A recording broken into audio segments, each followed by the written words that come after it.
Yeah, thank you, Beth. As she said, I'm Benedikt Venn, the maintainer of F-sharp Stats. A few words to me. So I did my bachelor and master studies in Kaiserslautern studying biology. And then since 2018, I'm a PhD student in the group of Timo Mühlhaus in the computational systems biology, also in Kaiserslautern. And during the last years, we developed multiple packages you may heard of already. For example, the plotly.net and F-sharp Stats. But of course, we have some more domain-specific libraries as well as BioF-sharp for analyzing sequences, or Cytoscape. Harry already showed you to visualize graphs. Yeah, so my daily business is that besides my work in my PhD topic, I do a lot of data analysis. So the experimenter hands over the data to me, and as Evelina showed us in the morning, this takes more time than you would expect, so I can feel it. And then I'm doing the data analysis and report the results back and discuss the biological interpretation with the experimenter. And for my analysis, I often use methods from F-sharp Stats. And whenever we do some new sort of analysis, our group tries to then afterwards implement it and add it to F-sharp Stats or the other packages we have. My talk will focus about a specific biological experiment I briefly want to introduce. So imagine you have a culture of algae, human cells, plants, whatever, so some sort of biological tissue. And there we are interested in the proteome, so the magnitude of proteins contained within a biological cell or a living cell. You may remember from school, cells contain DNA, metabolites, lipids, membranes, whatever, but also proteins. And you can find 20,000 types of different proteins within a human cell, and they are involved in every domain of a cell. So they have enzymatic function, regulatory functions are involved in the energy household, give structural stability to the cell, and so you can find proteins everywhere. Now we can take, with high throughput technologies, a snapshot of the current status of the proteome, so the abundance of all proteins within a cell simultaneously. And if you now start an experiment, crank up the heat to 40 degrees Celsius, and then you can, once in a while, take another snapshot. So after 30 minutes, you take the abundance, you measure the abundance of all proteins, or not all, but up to 6,000 of these 20,000 after 1 hour, 2 hours, 4 hours, and so on. And what you end up with is a so-called protein abundance matrix. So you simply have the protein identifier as rows, and as columns you have the different time points as samples. In this case, we have measured 2,000 proteins. And so in biology, it often works to just double the amount of proteins to reduce the time it takes to finish the task. As you may know, in our daily business, it often is the other way around. If you just allocate more resources, more workers to a project, the project even takes longer. So, but in biology, it's this way.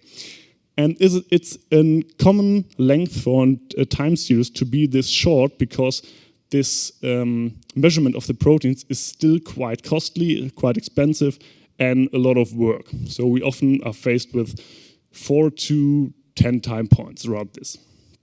On the right side, you see just a heat map representation of this data matrix. And now I want to show you, based on this experiment, what you can do with such type of data. It's not limited to biological data, but whenever you have such type of data in a data matrix, then you can perform some of the experiment methods or analysis techniques I'm going to show you now. Therefore, I'm using F-sharp Stats. As said, it's an FSLab package for statistical computing. We provide hypothesis testing, signal processing, interpolation, regression, and much more. Just check out the documentation or the library site. Okay, first thing to do when we're starting off with a data analysis, we check the data quality. You can use any dimensionality reduction method you know, like UMAP, TSNE, or the most prominent one is the principal component analysis. And with the principal component analysis, we are able to just reduce the complexity of a single sample, so a column of this matrix, so these 2000 values, to a two-dimensional coordinate in this plot here. And on the axis represent the principal components that are able to explain most of the variance the dataset possess. And as you can see, remember we have 24 hours of 40 degrees heat stress, so really severe stress. The cell undergoes a quick change during the first 4 hours of heat stress and then is able to recover somehow. So in the first principal component, we have still a high distance between the first and the last point. But in the second principal component, we were quite able to restore the original level. So we can see the data is of high quality, because if these data points are scattered around all over the place, we would know something was wrong in the measurement or the sampling, and we should go back to the F-sharp-stats normalization module actually to get rid of this bias. Okay, the next thing I want to show you, a very generic method, is the clustering. You maybe heard of density-based clustering, hierarchical clustering, or iterative clustering. Here I used k-means clustering, which is an iterative clustering approach. And here we try to sort every row of this matrix to 6 groups we predefine. So we have to predefine the number of groups the data should be sorted into. And every signal you can see here, every line plot, is the abundance of a protein over time. So here we try to find similar patterns or similar responses of proteins during the time course, during the heat stress. And now with this you can see, for example, the first cluster, these proteins are constantly increasing during the 24 hours. This is constantly decreasing. And with this you can identify enriched groups. For example, for many proteins we know which function they have within a cell, and you will be not surprised to know that in the down center cluster, their heat responsive elements were enriched, because we have a high induction during the first 2 time points and then a high abundance of these proteins, because they are related to heat repair mechanisms. And so there was an overrepresentation of these proteins in this cluster here. Okay, now the next thing I'm going to talk about are correlation networks. Harry already introduced them in the morning. So here you calculate correlation scores between every protein with every other protein. So I used the Pearson correlation coefficient, which indicates whether if you have a high correlation, this indicates that the protein A and B, so it's always pairwise, go up simultaneously and go down simultaneously. So if you have a correlation coefficient of 1, then there's a perfect match. If it's 0, then there's no correlation at all. And if it's -1, then you know we have a high anti-correlation. So if the protein A goes up, protein B goes down. And now you can identify an appropriate threshold to filter this histogram of Pearson correlation coefficients to generate a network. In this network, every node represents a protein and every edge represents high correlation. And with this we are able to somehow get an idea about the regulation the cell does during this heat acclimation.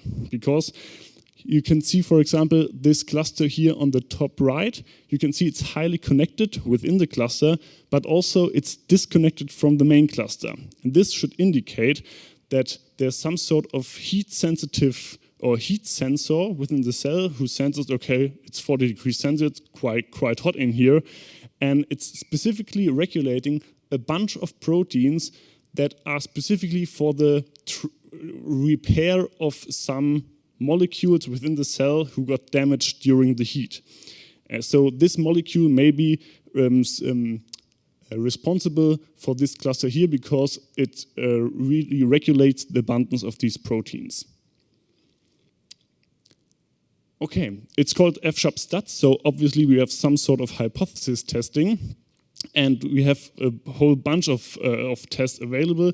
I just exemplarily want to show you two of them. For example, the ANOVA can be used if you have one protein, so just the signal from protein A, and are interested if at any time point there is a significant increase or decrease of the protein abundance, then you can apply an ANOVA to get a p-value describing how or if the protein differed at all or if it just moved within its own variance. If you are interested in comparing proteins, then you could, for example, use either a two-way ANOVA or pairwise t-tests. So here I performed a t-test at every single time point comparing protein A and protein B.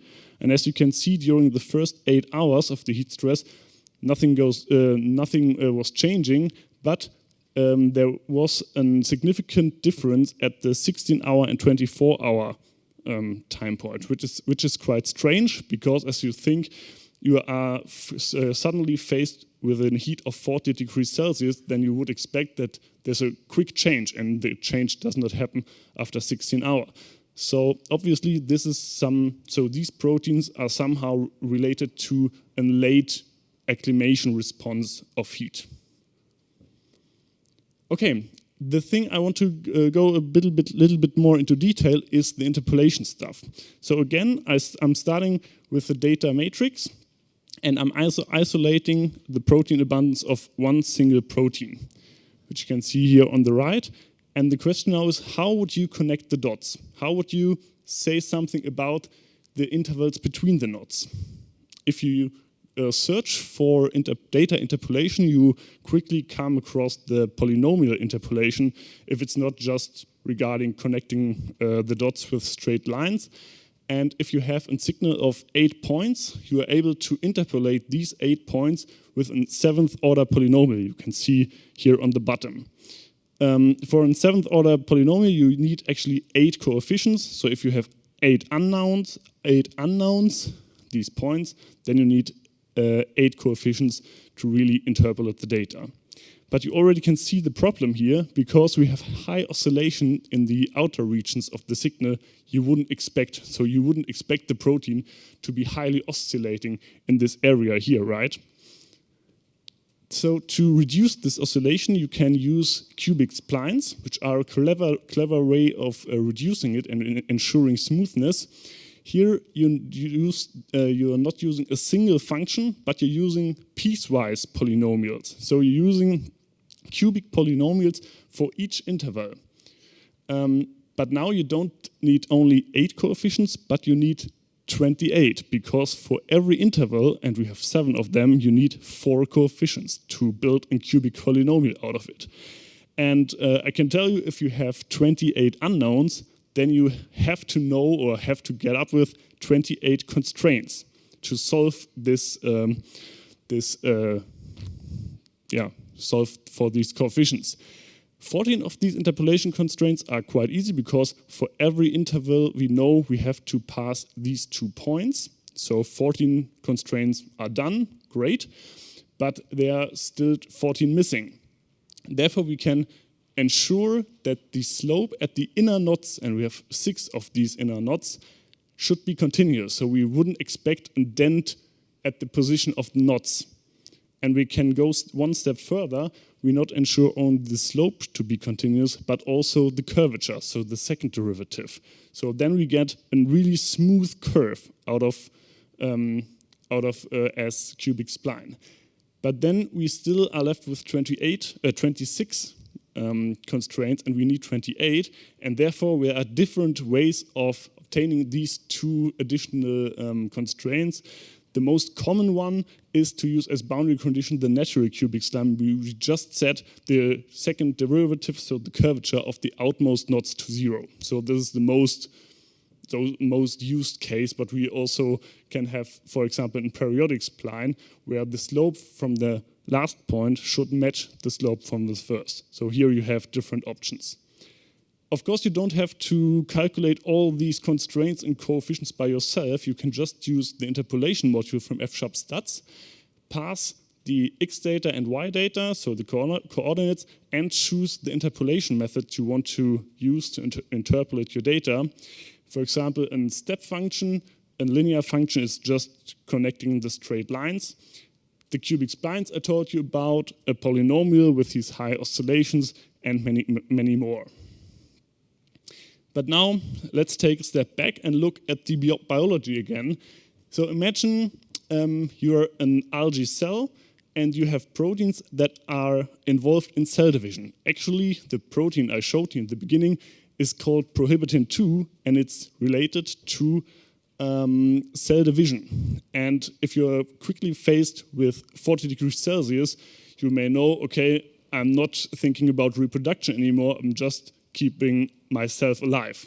So we reduce the abundance of the protein responsible for cell division during the first time of the heat stress, and then afterwards we again can increase the abundance if we the cell acclimated to the new condition, to the hot environment.